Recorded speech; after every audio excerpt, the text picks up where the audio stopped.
Capitalism and money are interconnected, but they are not one and the same. I truly believe it is possible to facilitate a fair exchange of money, goods, and services. I mean, not under capitalism for sure, but I do think there's a better system out there, and I think we as humans are capable of it. And it can start with you. It can start with your business. So let's answer the question that I know so many of you are asking. How the hell do I price my stuff fairly? If you're new here, hi, hello, my name is Megan and I am the Chaotic Entrepreneur. On this channel, we talk about how to run your business in a chaotic, witchy, and leftist way. And today we're focusing on pricing. First and foremost, I am never going to tell you to charge your worth. I think that is an inherently capitalistic and frankly dystopian statement. You are worth so much more than money, and trying to boil your worth down to a dollar sign is degrading for you and difficult on your clients too, because you might be tempted to charge more for something because you're worth it when they can't afford that. It's just bad for everybody all around. So let's just ditch that advice, right? I know it comes from a good place of don't undersell yourself, and I'm all for that, but charge your worth. It literally feels so dystopian to me. You are worth infinite money, I promise. Also, that advice is really vague. I hate when people ask a specific question, like, how do I price my stuff? And people give a super vague response where it's that was unhelpful. Next up, let's talk about what not to do. How not to price your stuff ethically. First up, don't lower your prices just because you think making sales will be easier. Let me tell you a little story. When I first started my first business back in October of 2020, I created my very first digital product. It was a little course about coping with holiday anxiety. I sold it for $12, thinking if I just price it low enough, it'll fly off the shelves. And it did not.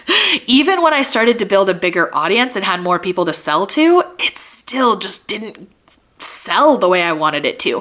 Probably because it wasn't that closely related to my niche, which was autism and ADHD.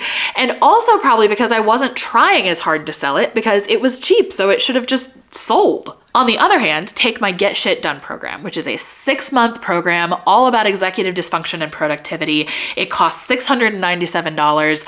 And that bad boy, I've sold more of that than of the holiday anxiety course. So I don't want to say price doesn't matter because it does, but price isn't the best indicator of how easy something will be to sell. Second, don't lower your prices just to beat out the competition. This becomes a race to the bottom really quickly, and there's always going to be somebody willing to price their stuff lower than you, and you're just going to feel defeated if you choose to lower your prices, which is totally fine, by the way. I'm not against that. I'm just against doing it in these specific scenarios for these specific reasons. If you decide to lower your prices, I want it to be an intentional, calm decision. Finally, I want to talk about the inverse of that, which is don't raise your prices just because you think people will take you more seriously. Price is not about perception of value, or at least not only about perception of value. It has to be about actual value. So it's not super fair to your people to raise your price just because you feel like an expert or you want them to feel like you're an expert. You raise your price because you made the product or the service more valuable in some way. Which leads very nicely into my next point, which is what even is actual value, right? If we're not charging our worth because our worth is infinite and we're amazing, which I believe, then what are we pricing based off of? I think there are 4 main things to consider when you're trying to estimate the actual value of your product or service. First up is your investment. Second is your people's investment. Third is the industry standard. And fourth is just vibes. First up, you need to consider your investment. So when it comes to your investment, there are 3 aspects I want you to think about, which is your time, your money, and the opportunity cost. First, let's talk about your time.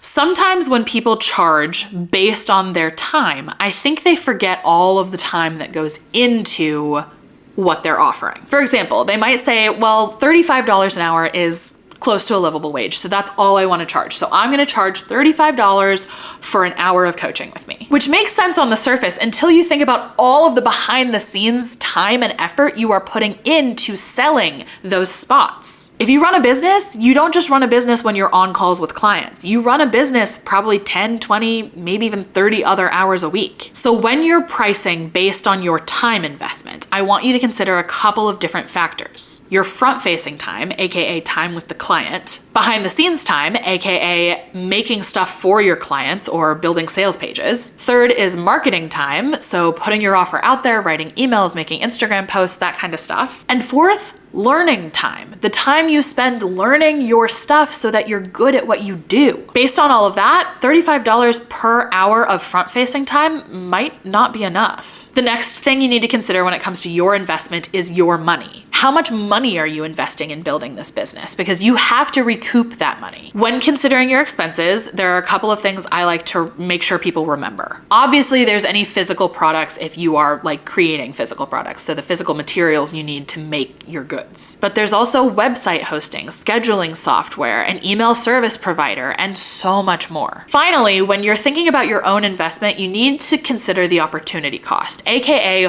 what are you losing out on by choosing to run this business? The way I like to think of this is, I have a degree in speech language pathology. It's an undergraduate degree. I can't be a full speech pathologist because you need your master's to do that, and I have my master's in poetry, so that's not gonna work. But I do have my undergrad, which means I could be a speech language therapist assistant. What I would do is look up about how much speech language therapist assistants make and make sure that my prices are making me at least that much money. This is how you're going to avoid burnout. Because if you know in the back of your mind you could be making more money at like a regular job, it's gonna be really hard to convince yourself to keep showing up for your business. The next element you need to consider, in addition to your own investment, is your people's investment. This is where I want to caution you against something. Sometimes people will ask themselves, how much can my people afford? Which on the surface seems like a good question to ask. You want to make sure your offers are affordable to the people that you're marketing to. That's like common sense, common marketing advice. But I actually don't love this question. I prefer the question, how can I make sure I'm charging an amount that feels good for them and for me? Because when you ask how much can they afford, you're also kind of asking like, how much can I get out of them? You're treating your people like a piggy bank instead of like people. We'll talk a little bit more about how to determine like what feels good to you and to them when we get to the vibes section here in just a minute. The third aspect you want to consider, in addition to your investment and your people's investment, is what is industry standard? Now, I'm not saying you have to pay attention to this in the sense that you have to match industry standard or you have to like be below industry standard or above or whatever. It's just good to be aware of industry standard because you want to know what your people are going to expect. And this goes both ways for undercharging and overcharging. Let me give you two very real examples from my life. First, let's talk about what could be perceived as overcharging. There's a business coach who I really admire and look up to a lot, and I would love her one-on-one support in growing my business. But her 6-month one-on-one coaching package is $14,000. And that is not like an unreasonable price necessarily, but it is much more than I have come to expect from this industry. And this is not me bashing this coach. I actually have full belief that that money would be worth it. I just don't have it right now. And I wonder if that coach is aware that her prices are above what industry standard is for who she's marketing to. But this doesn't mean you just need to price yourself lower and lower, because the opposite problem can happen too. For example, we have a stroller that we are trying to sell on Facebook Marketplace, and I wanted to sell it really quick. I just wanted to make a little bit of money. So I took this stroller that usually sells for like $200 retail when it's new, and I tried to sell it for $25. Nobody bought because everyone thought it was a scam. I'm going to try taking that posting down and reposting it for $50, and I have a feeling I'm gonna get a lot of leads because that's closer to the industry standard, which means people trust it more. Now, like I said, industry standard is not a good reason to determine your pricing alone, but it is a good factor to consider because industry standard doesn't guarantee actual value, and your price should always be based on the actual value of what you're giving. And finally, let's talk about vibes. So there are 2 vibe tests that your pricing has to pass. First is the what a steal test. You want your people to be like, what a steal when they buy your stuff. That's the vibe you are going for. This doesn't mean it has to be cheap. It just means that for what they're getting, for working with you, it means that you've conveyed the value so powerfully that they are not just willing to pay you, they are happy to pay you. And the second vibe test is the resentment test. This is where your feelings come in. Have you ever lowered the price on something so that it'll sell more, and then someone buys it and you kind of feel resentful? Like, you really should have paid me more, but you can't even blame them because you're the one who priced it. We want to avoid that. So you've got to price your stuff high enough that when you make a sale, you feel excited, not resentful. And that's my advice for how to price your stuff, but I don't want you to just watch this and forget about it.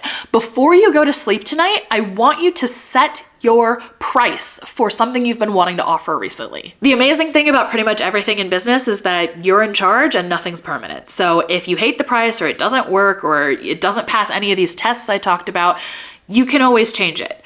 But today, I want you to choose a price and stick to it and try it and just see what happens. Thank you so much for watching. And if you want more information like this, make sure you check out the Making Money as a Leftist program. The link will be in the description. And I will see you all next week.